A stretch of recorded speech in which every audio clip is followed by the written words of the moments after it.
এদিকে পয়সা ডাব বেশি বাড়ির চিটাং না এই ব্যবসা তো বাল বাচ্চা আছে এদিকে বাড়িতে মা বাপ ভাই বোন আছে মেয়ে আছে 2 মেয়ে আছে 1 ছেলে আছে 34 35 সানবিট 1 চামচে 30+ বাসন পরিষ্কার।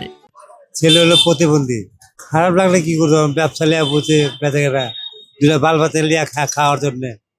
হ্যাঁ সকালবেলা কথা হবে তারা বলছিল আজকে যায় না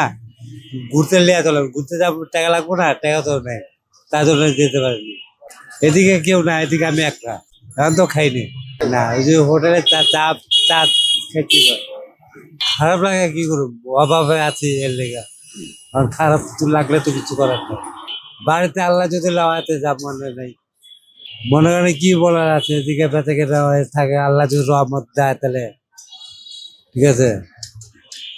আর এমনি তো আমার বাড়ি ঘটে ভাড়া থাকতে হয় বলবার চাইলে আবার ভাড়া থাকতে হয় পোলা হলে আমার প্রতিবন্ধী 2টা মেয়ে বাস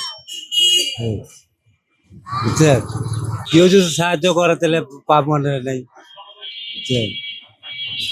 আমাকে তো সরকারের কিছু দায় নেই বন্ধু বুঝছেন তারিখ দিয়ে আরো মুজো তারিখ দিয়ে তো কোনো লম্বর নাই কোনো কিছু নাই ঠিক আছে তার জন্য